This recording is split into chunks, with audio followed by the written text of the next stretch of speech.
Arratsalde guztiei, lo primero quería agradecer por este espacio de debate que se ha abierto aquí, que nos está interesando a tanta gente, tan participativo.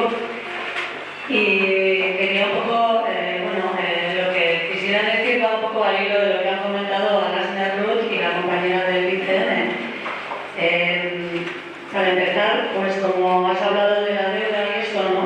De la deuda contraída, quisiera que no olvidemos que en este momento la deuda esa la están creando la construcción de infraestructuras como el tren de alta velocidad, que está siendo un agujero en el que se están invirtiendo millones de euros y se están despilfarrando totalmente con unas promesas pues, de creación de trabajo, de progreso, de desarrollo y demás, ¿no?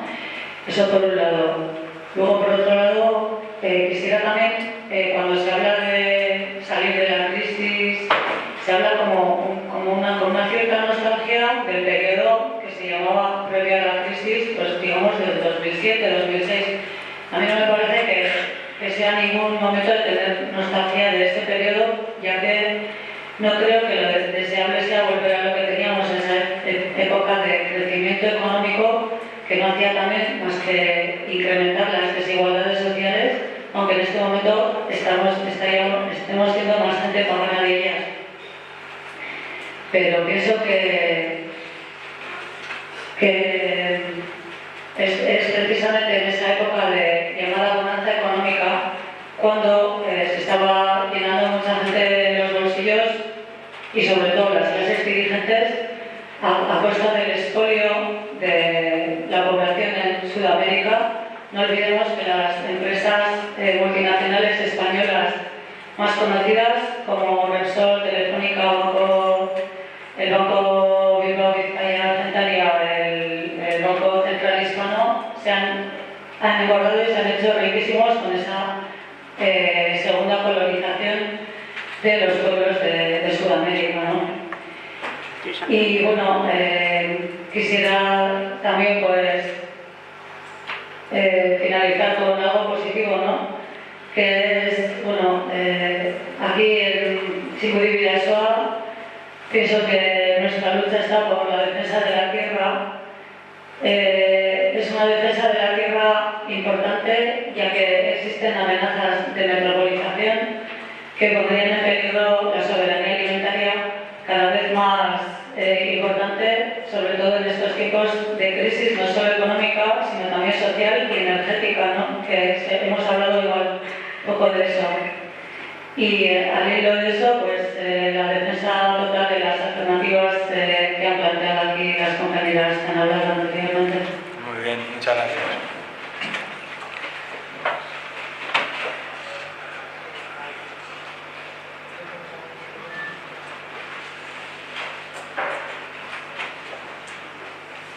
Hola, buenas tardes. Yo voy a ser muy breve porque creo que lo bueno soy breve, entonces yo me llamo Beatriz y vengo de Santander y quiero agradecer a los organizadores de este acto que me han invitado y vengo encantada.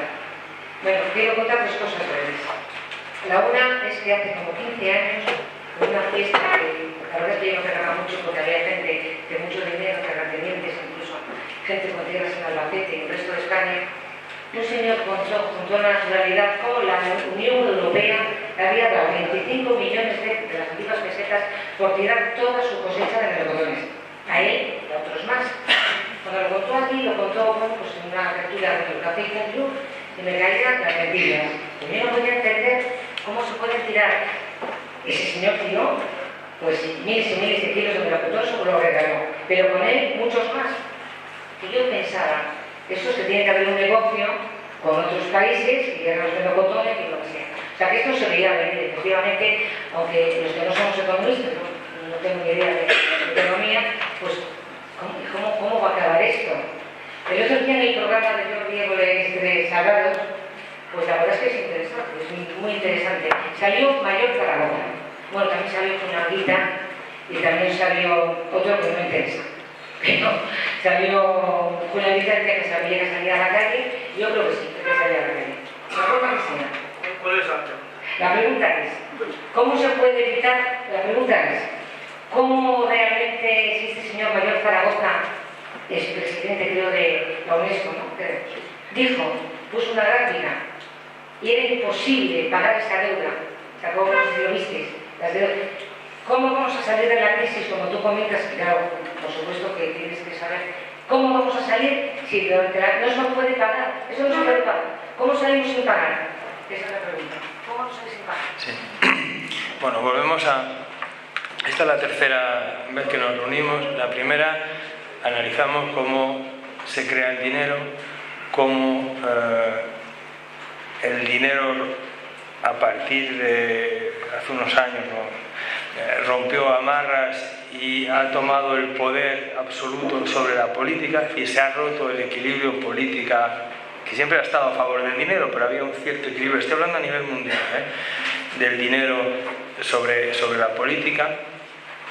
Hemos visto cómo los bancos centrales están llevando unas políticas suicidas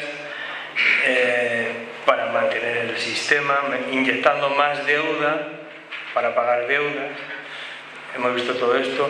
Entendemos que todo esto está ligado, que es lo que yo creo que podemos entender hoy, a unos ciclos económicos, unos muy largos, de larga duración, contra los que poco se puede hacer también, otros más cortos, ¿no? Ahora, repito, viene uno de 6 meses de recesión y vamos a oír malas noticias durante 6 meses otra vez, ¿no?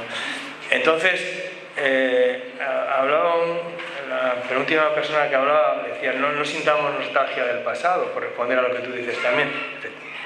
No tenemos nostalgia, yo creo, o no debemos de tenerla, yo estoy de acuerdo con esa intervención, pero es que además es imposible. No se puede seguir creciendo así.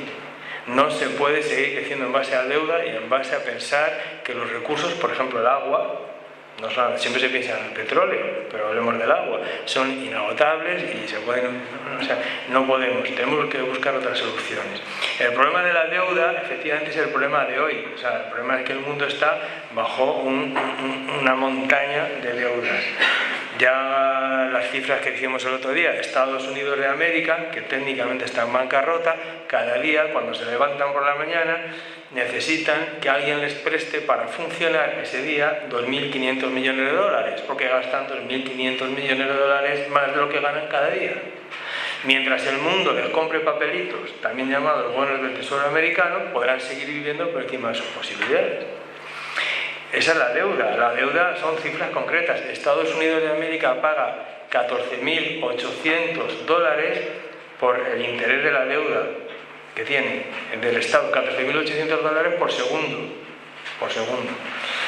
Eso es ese es el mundo en el que vivimos, en un mundo que no puede seguir funcionando así. Por eso hablamos de una nueva era. Yo no sé cómo la deuda efectivamente no se puede pagar, a no ser, y eso es lo que nos podemos temer, que cuando ellos vean que ya estamos aproximándonos al final de este invierno, al final del ciclo, cuando las cosas ya no pueden ir a mucho peor, cuando no se pueda mandar a más gente al paro, etc., se decidan por la inflación. La inflación es una manera muy buena de pagar las deudas, porque las deudas se cuentan en función de lo que produces, de Producto Interior Bruto. El 60% del PIB, pero si la inflación es del 10%, el PIB sube el 10% nominalmente, porque hay un 10% más, entonces la deuda pesa menos sobre el PIB. Cuanta más inflación hay, menos pesa la deuda, que es constante. Entonces, con una inflación fuerte en un momento determinado, es una de las opciones, yo no sé lo que va a pasar, pero es una de las opciones. La manera de borrar la deuda es pues aumentar las cifras nominales de riqueza mundial y de producción de riqueza mundial en base a la inflación, ¿no? ¿Cómo se va a salir de la crisis? Una pregunta, a mí se me viene ocurriendo, pensando más, una de las posibles opciones que he visto es que llegando a las Navidades, pues al gobierno le puedan amargar las Navidades a medio país. Están hablando del IPC, de que lo van a reformular pues para actualizarlo menos. ¿Tú ves posibilidad de que les metan un tajo a la extra a los pensionistas, por ejemplo, en Navidades este año? Ellos están ¿Estar en un NIC un 10% o menos? Sí, ellos Bueno, el tema de las pensiones para ellos es muy delicado porque son votos, porque tienen compromisos, porque han dicho que no las iban a tocar y tal, ¿no? Es un tema muy delicado para ellos, pero ellos están panza arriba. Ellos están panza arriba. O sea, ellos es decir, desde la muerte de Franco hubo un pacto tóxico que consistió fundamentalmente en que se creaban 17 autonomías ficticias para ocultar 3 nacionalidades o 3 estados o 3 países diferentes, me da igual, Euskadi, Cataluña y Galicia, y toda una estructura de gasto para el beneficio en base a burbujas inmobiliarias otras de una clase, ¿no? Entonces, esto se ha acabado, pero ellos no quieren recortar de lo suyo. Entonces están panza arriba, todo es posible, pues ellos van a intentar recortar lo que sea. Desde ayer los funcionarios que están enfermos pues no van a cobrar el sueldo entero los 3 primeros días y darán vueltas y al final nos van a cobrar pues cuando salgamos de casa por desgaste de aceras o por lo que se les ocurra, porque ellos no quieren que se toque la estructura del Estado. Por eso la crisis política está muy cercana a la crisis económica, ellos no quieren ceder. Pues todo es posible, ¿eh? Vamos a ver cosas que no hubiésemos pensado que eran posibles hace unos años, ¿no? Bueno, yo mi pregunta era, claro, sobre la crisis, si hay mucha gente en paro, muchos jubilados, porque también jubilados, menos gente trabajando, el Estado no va a tener recursos no va a tener dinero para poder recoger, para poder recaudar. Entonces, ¿cómo vamos a salir de esta? Es que lo tenemos muy complicado. Claro. Complicadísimo. Claro. Y luego, aparte de eso, ha habido un despilfarro en cuestión del paro, unos años atrás, sobre todo con el paro agrario en Extremadura y Andalucía, eso ha sido, eso ha sido, primero, gente que no ha trabajado y han estado cobrando el paro. Entonces, eso habría que revisarlo también. Sí, había quien decía que aquí el que no es corrupto porque no puede, pero lo que dices también es verdad. O sea, en el Reino de España, aquí tenéis en esto, 16,8 millones de personas trabajan, 30 no. Claro, de esos 16,8 hay 3,2 millones que son funcionarios, es decir, que los funcionarios hacen un trabajo pero de administración y de gestión, no me estoy metiendo con los funcionarios, pero no producen. Entonces ya no son 16 menos 3, 13. Hay 8 millones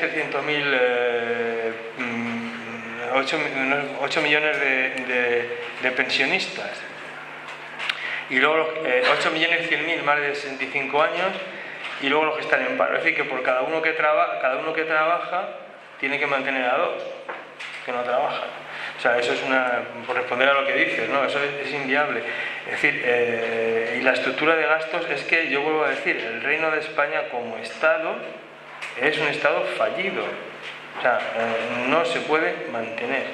O sea, lo que nos están diciendo los mercados, la prima de riesgo de la que hablamos el otro día, ¿qué quiere decir que la prima de riesgo es tanta? Que nadie quiere prestar al Estado español, pero el que tiene dinero, ¿por qué no le va a prestar al Estado español? O porque tiene miedo que no le pague. Porque no por otra razón, no porque nos tengan manía, o porque tengan manía Rajoy, porque sea gallego, o Rubalcaba porque sea calvo, no, es que no se fían de que se devuelva su dinero. O sea, es que pongámonos un momento en la mente de los mercados, ¿no? No se supone que somos Goldman Sachs, es decir, vamos a prestar a esta gente que no nos lo va a devolver. Fijaros que la última vez hablamos de las agencias de rating. Standard & Poor's ha bajado ya al escalón previo a bono basura a la deuda del Reino de España. ¿Eso qué quiere decir? Quiere decir que mientras esté a nivel que está ahora, pero que está con un pie en el precipicio, se considera inversión. Si baja un escalón más, se considera bono basura. Bueno, los accionistas de Standard & Poor's, Moody's y todos estos son los mismos grandes fondos de inversión que prestan el dinero, o sea, ellos son todos lo mismo, ¿no? Pero quiere decir que si bajan un escalón más, por las normas internas de los fondos de inversión y de los grandes bancos, no podrían prestar al Estado español. Legalmente, no es una ley, pero son las normas internas de los grandes fondos de inversión, de los fondos, por ejemplo, de pensión japoneses. No pueden prestar a un Estado si su deuda es considerada bono basura por las agencias de rating. Sí, en ese punto estamos. En ese punto estamos. El tema del paro, es decir, está ligado a todo lo que hemos hablado también de los ciclos y de que el trabajo, por desgracia, ahora mismo ya no es necesario para crear riqueza. Nos tenemos que imaginar y pensar otra forma de relacionarnos, otra forma de sociedad, porque no va a ser con el pleno empleo. Sí, Pachi. Hola, bueno, te quería hacer una consulta con respecto al tránsito que puede haber de los ciclos que has planteado desde las estaciones. Normalmente a nivel histórico siempre ha habido algún tipo de conflicto bélico, ya sea de tipo mundial o incluso nacional. ¿Qué riesgo ves tú con respecto a eso dentro de la evaluación de esas propias políticas, sobre todo parasitarias, a la hora de que si de repente se plantearan políticas diferentes, se tomara esa opción de usar vías bélicas, ya sea a nivel nacional o mundial? Muy elevado, muy elevado. Fijaros bien una cosa, hemos dicho que el otoño de este ciclo, o sea, el comienzo del invierno, fue en el año 2000. A partir del año 2000, los Estados Unidos de América se inventaron un enemigo. Nos pueden caer mejor o peor, digamos, los yihadistas y todo esto, ¿no? Pero se inventaron un enemigo justamente para hacer coincidir con el inicio del final del ciclo una guerra, la guerra que ellos llamaban contra el terror. La ligaron además con el tema del petróleo, efectivamente Irak, Afganistán, etcétera, ¿no? Entonces ahora mismo hay un conflicto muy importante que es en Siria. En Siria se está jugando el destino de Oriente Medio, se está jugando posiblemente un ataque, yo pienso que lo va a haber, un ataque, por contestarte concretamente, pienso que va a haber un ataque israelí a Irán. Y se va a armar, y Irán hace 4 días un ministro iraní reconoció que están preparando como respuesta a un eventual ataque una catástrofe ecologista de medioambiental en el estrecho de Hormuz. No sé qué quieren hacer, pero lo quieren dejar hecho un asco que no puede pasar ni un barco, para que tengan que ayudar a limpiarlo todas las potencias eso es una cuestión que está ahí. Esto enlaza con el tema de las primaveras árabes. Lo que no sabemos es dónde va a ser el conflicto. Desde luego en Oriente Medio se puede extender, casi seguro que se va a extender. Ya empezó con el tema de Libia, bueno, había empezado antes con Afganistán, Irak, con la excusa del 11S, que todos sabemos quién hizo los atentados, que esos hicieron ellos mismos, pero bueno, eso es otro tema. Pero ha habido un recentraje, y lo digo porque es importante. El consejero en estos temas de Obama es Berzinski. Berzinski es un tío ya mayor, pero es un gran estratega, que al llegar Obama dijo, mira, los Bush primero y Bush segundo, se han obsesionado con el tema del petróleo de los países árabes, ¿vale? Y han desencadenado una locura en Afganistán y en Irak que se puede extender y puede ser de consecuencia catastrófica. De hecho, eso está muy bien, pero Berzinski ha dicho, y es lo que está haciendo Obama, ha dicho, no os olvidéis que nuestro enemigo, el enemigo de los Estados Unidos de América, no son los islámicos, los enemigos son China y Rusia. Y las apuestas están subiendo mucho de que el próximo conflicto será entre China y Estados Unidos, a pesar de los lazos económicos que existen, ¿no? Que está muy atento a ese cambio, y el tema de las primaveras árabes está muy relacionado con este cambio de política, ¿no? de los Estados Unidos de América y su recentraje en contra de China y con la que están en guerra comercial ya, vamos, y de devaluaciones, y con Rusia, ¿no? Ese es un tema muy, muy interesante, y por responderte a tu pregunta, yo creo que tenemos todas las probabilidades de ver conflictos importantes. ¿De la guerra mundial podría plantear? No, yo no planteo, yo lo que intento es entender, igual que nosotros hemos puesto el foco en los bancos, después lo hemos puesto en los mercados, ahora en la crisis a largo plazo y a corto plazo, y muy interesante hoy, que para mí es lo más interesante de hoy, las iniciativas concretas que se están desarrollando por aquí. Ellos también ponen el foco en un sitio o en otro. Es imposible predecir lo que va a pasar. Lo que está claro es que en el invierno, en el final de un ciclo depresivo, hay siempre, pero tú lo has dicho, siempre hay conflictos. ¿Cuáles? ¿De qué manera? ¿De qué dimensiones? Yo no me atrevería a predecir. A nivel nacional, una organización, que es una frase que se repite mucho ahora mismo con determinado sector político. ¿A nivel nacional dónde? A nivel en España. El hecho de que un intento de independencia en algunos países podría propiciar eso. El Estado español yo creo que no tiene dinero ni para balas, ni para gasolina, ni para nada. O sea, yo de verdad creo que no hay ningún riesgo de eso. Estamos en zona alemana, estamos en zona bajo control alemán, estamos en el Cuarto Reich en Europa. Aquí no van a permitir que haya ningún tema de estos. Es mi opinión, yo me puedo equivocar, pero creo que esto está muy controlado. Y esa es la parte también, en la publicidad que decíamos, la presentación de esta jornada decíamos, crisis real, de largo plazo, crisis de diseño, claro, también, no hemos hablado de ello porque no nos da tiempo a todo, pero en parte hay fuerzas que están, porque nosotros nos hemos endeudado, pero también los alemanes nos han prestado de más para pillarnos y para cogernos. En ese sentido, en el sentido de esa voluntad de esclavizar a los pueblos en base a la deuda para crear una zona de influencia más allá de la frontera, estamos hablando de la zona euro, ahí hay mucho de diseño también, Esta crisis, no nos olvidemos que también, es que ese es el problema de esta crisis, que tiene, según donde pongamos el foco, tiene muchos aspectos, también tiene una parte importante de diseño y provocada, pero aquí no creo, ¿no? A ver, yo volviendo a lo que había comentado Jesús de los funcionarios que no producen, se me va a ver el tema, pero bueno. He dicho que administran, y son necesarios. No, pero quiero hacer un inciso en el tema, es que aunque no producen, debe de ser un gran negocio privatizar todo lo que es el sector público, porque si tienen ocasión no la pierden. O sea que de alguna manera es rentable y da muchos beneficios. O sea, no los funcionarios como tal, no son obreros que están produciendo en una cadena, pero desde luego beneficios sí que da.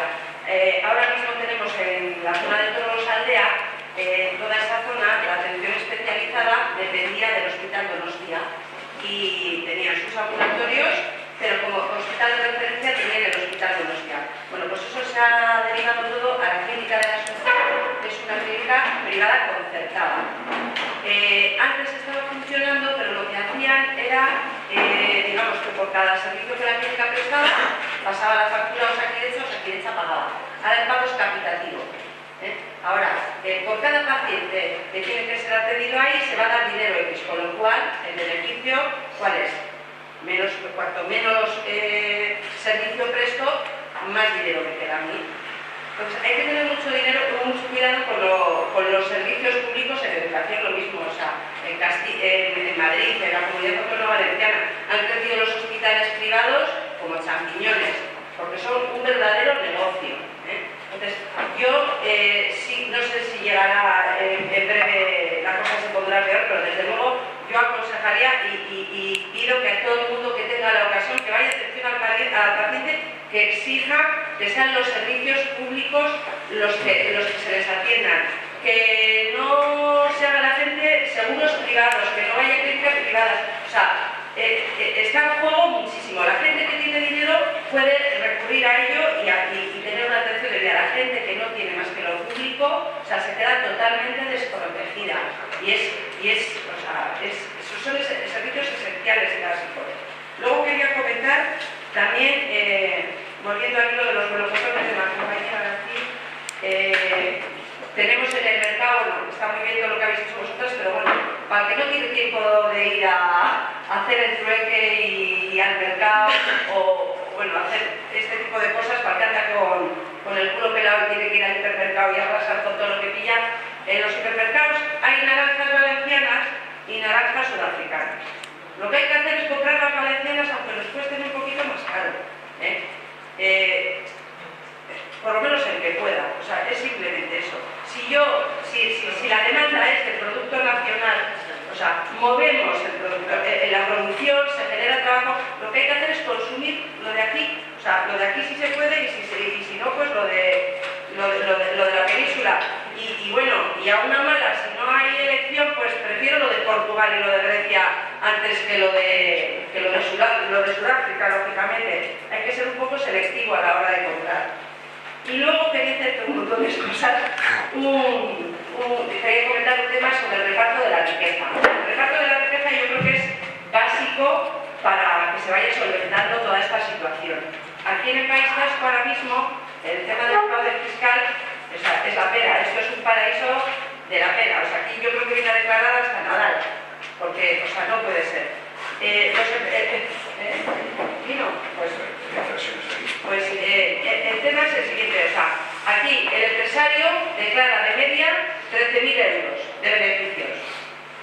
Cuando las personas, o sea, que están con su nómina, están declarando una media de 23.000, no sé exactamente cuánto era. O sea, a mí no me cabe en la cabeza que el de la nómina, es que el de la nómina está pillado. No, pues eso, es que hay un fraude fiscal que no se puede poner. Lo que hay que hacer es perseguir eso. Pero es que hacer como una llegar a un acuerdo hay que decir. Sí, no sé, pero desde luego que yo creo que... Pero tú fíjate cómo han empezado por los chinos, ¿eh? Claro, ellos han empezado por los chinos. Eso gratis.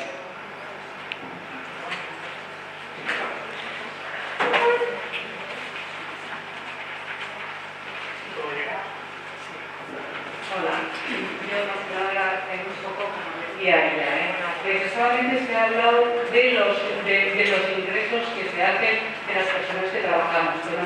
Que no podemos, claro, con todo lo poco que se recauda de los que trabajamos, pues no se puede atender a todo. Pero bueno, solamente es esa recaudación la que se tiene que hacer, porque solamente los trabajadores no, habrá que también haber unos ingresos por parte de otras personas, no solamente la parte de recaudación del que produce. Porque hay que haber otras personas, ¿no? Y el montón de años que hemos trabajado los jubilados actuales y el montón de años que hemos cotizado, no solamente vivimos de lo que ahora se hace y lo que nosotros vimos o nosotras. Y lo bien que se conservan. Yo digo que no voy por ahí, yo voy porque lógicamente sí, la parte del trabajador se recauda, pero es que hay otras partes. El Estado tendría que tener otros ingresos, que ahí de eso no se habla. De eso no se habla. ¿Qué pasa con esos ingresos? ¿Qué pasa que la gente de mayor dinero paga mucho menos la SICAP? ¿Qué paga con el impuesto de las sociedades, impuestos sociales, que es mucho inferior? Es muy inferior al que pagan en otros países. Claro, es que solamente se habla de los ingresos de las personas que trabajamos, que no podemos llegar a todo. ¿Cómo va a salir el país de ahí? Pero claro, ahí está el fraude fiscal. Entonces, el fraude fiscal y los cargos fiscales y las SICAP, ¿por qué pagan muchísimo menos? Esos que pagan el 1% y tengo que pagar el 18%. Por ejemplo. Pues porque el sistema... Vamos a ver.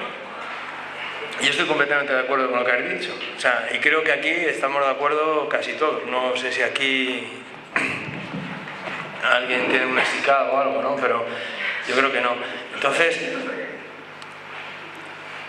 esta jornada, yo creo que el sentido que tienen es decir, ¿cómo funciona el sistema? Me vais a decir que me estoy repitiendo un poco a lo mejor, ¿no? Pero si eso, bueno, me lo decís y paro, ¿no? Pero ¿cómo funciona el sistema? ¿Para qué sirven los bancos? ¿Cómo los bancos han sido intermediarios de unas clases poseedoras a nivel mundial y también en el Reino de España para gestionar la crisis de manera que beneficia a los dueños del sistema? El problema es que los dueños del sistema no somos nosotros, son justamente esos que están haciendo el fraude fiscal, que no declaran. O sea, que el Banco de Santander a lo mejor está pagando un 10% en lugar de un 35% de impuesto sobre los beneficios, y son 8.000 millones de euros de beneficios el año pasado. Claro, es decir, el sistema, lo que hemos intentado hacer aquí hasta ahora es ver cómo funciona ese sistema. Ese sistema no es neutro. Claro que se podría recaudar mucho más, por supuesto, completamente de acuerdo contigo, pero el problema es que donde habría que ir a recaudar es a los dueños del sistema, porque a ver quién le va a cobrar a Botín lo que tiene que cobrarle, porque al día siguiente no está en el gobierno. Ese es el tema. Y la SICAP y todo, es decir, no podemos pedir a los políticos, a la clase política, que también hemos visto lo que es, que adopten medidas en contra. Podemos pedírselo, pero no lo van a hacer, de sus clientes. Y sus clientes no somos nosotros, somos los que les pagan. Son los que les pagan, no los que les votan, los que les pagan. Entonces, ese es el problema que tenemos. Claro que hay otras fuentes de ingresos, claro que hay un fraude fiscal brutal y en Euskadi hay un fraude fiscal. Claro que están privatizando todo, por supuesto, y todo lo que dé beneficios, por supuesto. Pero es que el sistema funciona así. el interés de esta jornada yo creo que es que después de estos 4 días, y el próximo va a ser muy interesante porque son los movimientos geopolíticos, la guerra, la información, el control de todas estas cosas, ¿no? Creo que va a ser muy interesante. El sentido de estas jornadas es comprender cómo funciona el sistema, y creo que nos tenemos que sacar de la cabeza de una vez por todas de que el sistema es nuestro sistema o que es neutro. No. O sea, cuando decimos que como se ve ahora en la pantalla, que la crisis dispara la desigualdad entre los españoles, eso es algo que es buscado, organizado, medido y hecho a propósito. O sea, no es una casualidad, ¿no?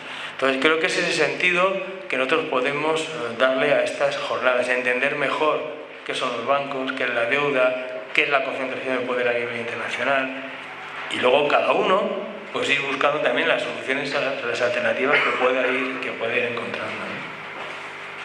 Pero dinero hay, claro, antes lo hemos dicho, para una renta básica, claro que hay dinero, por supuesto que hay dinero. Si lo que sobra en el mundo es dinero. Tengo un par de teorías, ¿no? Bueno, lo de la privatización, ¿no?, que se está hablando. Claro, yo pienso que el único reducto del bienestar, de alguna manera, el estado de bienestar que quedaba en el mundo era Europa. Y claro, Europa es una tajada que pues, los lobbies o las grandes corporaciones, pues claro, hay mucha chicha ahí para privatizar, ¿no? Es decir, hostia, estamos hablando de educación, estamos hablando de sanidad, ahí hay mucho asunto para tocar, ¿no? De islas griegas, de muchas cosas. Eso es, ¿no? Luego tengo otra teoría, no lo sé, ¿no? Pero por los antecedentes del país de España, pues yo pienso que España quiere convertir en una especie de burdel, igual es una borrada lo que digo, ¿no? Una especie de zona de recreo de Europa en este caso, o incluso mundial, ¿no? Se puede pensar. Esa es mi teoría, ¿no? Ahí tenemos el caso concreto de Eurovegas, ¿no? Cómo ha sido recibido con los brazos abiertos y tal, ¿no? Y no sé, todo esto es intuiciones, ¿no?, que tengo. ¿Por qué? Porque además España, si se destaca entre otras cosas, es porque está plagada de prostíbulos por todos lados. Y dices, bueno, pues, es una buena salida que puede tener España, ¿no?, en ese sentido. Y luego... A lo mejor también es porque hay clientes también, ¿eh? Claro, no, pero ¿qué decís? Pues con los clientes nacionales igual que no llegan, pues bueno, vamos a extenderlo, ¿no?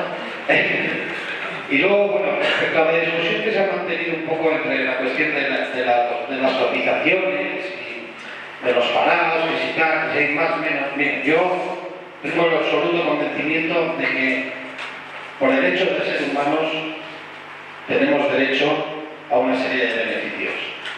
Y a mí, que si cotizan 30 y no llegan para 3, porque entonces tendríamos que cotizar 20 más para que con eso vivieran otros 30. Me parece una discusión que es entrar en su juego de las cifras, de la manipulación, de tal. No. Yo, por el hecho de ser un ser humano y de haber nacido en este mundo, tengo derecho a una serie de cosas. Y me da igual si cotizan 20 o 30. Me da igual. Yo estoy completamente de acuerdo contigo, es decir, hay una serie de derechos básicos de cualquier ser humano, haya nacido aquí o no, y tenga el color de piel que tenga también, aprovecho para decirlo, ¿no? Porque a veces... bueno, entonces, ¿por qué sacamos las cifras? ¿Por qué hemos hablado de cifras? Bueno, primero, pues una jornada sobre economía, no sobre intuiciones. Yo estoy de acuerdo con tus intuiciones, ¿no? Pero ¿por qué las sacamos? ¿Por qué insistimos tanto en algunas cifras? Por subrayar un hecho, y es que el Estado español, el Reino de España, ha llegado a un punto de no retorno, es decir, jugando con las reglas del juego que se ha estado jugando hasta ahora, ese Estado es inviable. Entonces estamos demostrando que es inviable. Entonces, donde te doy toda la razón, es decir, no utilicemos esos cálculos para lo que nosotros queremos, ¿de acuerdo?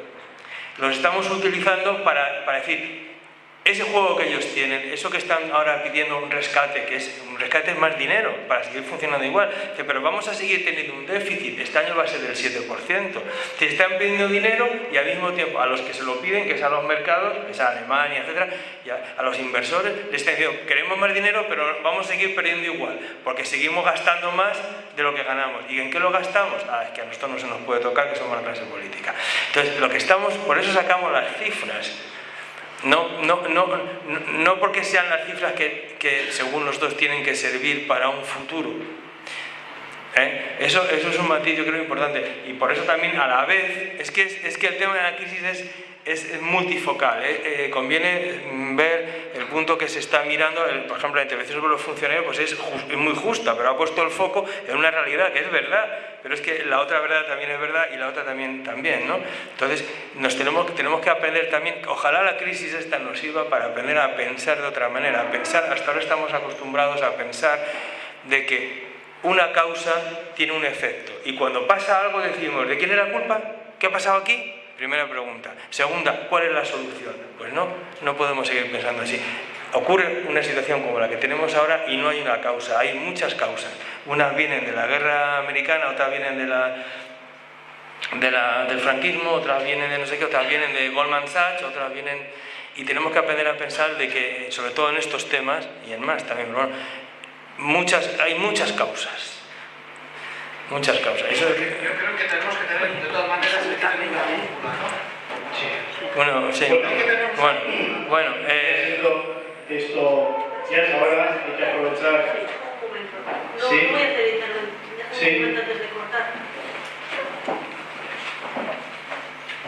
Solo quería decir una cosa, desde la Asociación Republicana, que somos los que, junto con la Chavinha, que hemos organizado esto, que deciros que todos los vídeos, o sea, que estamos colgando los vídeos de las jornadas en la página web, las podéis ver, o sea, todo, la intervención de Jesús y todo el resto de las intervenciones.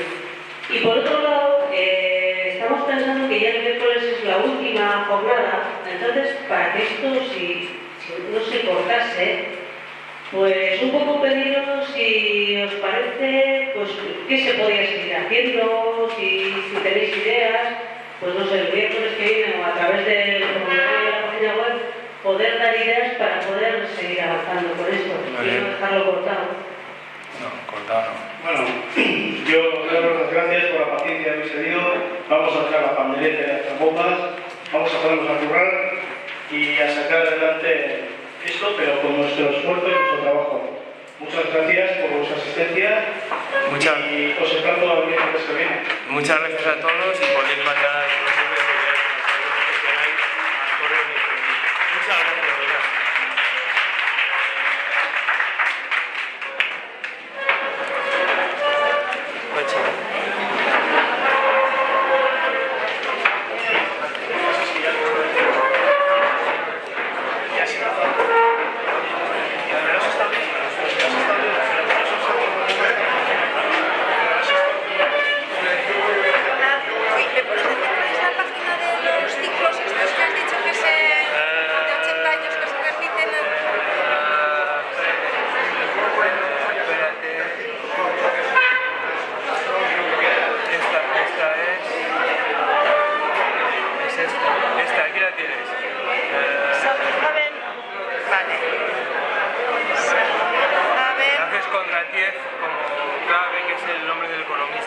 Kondratiev.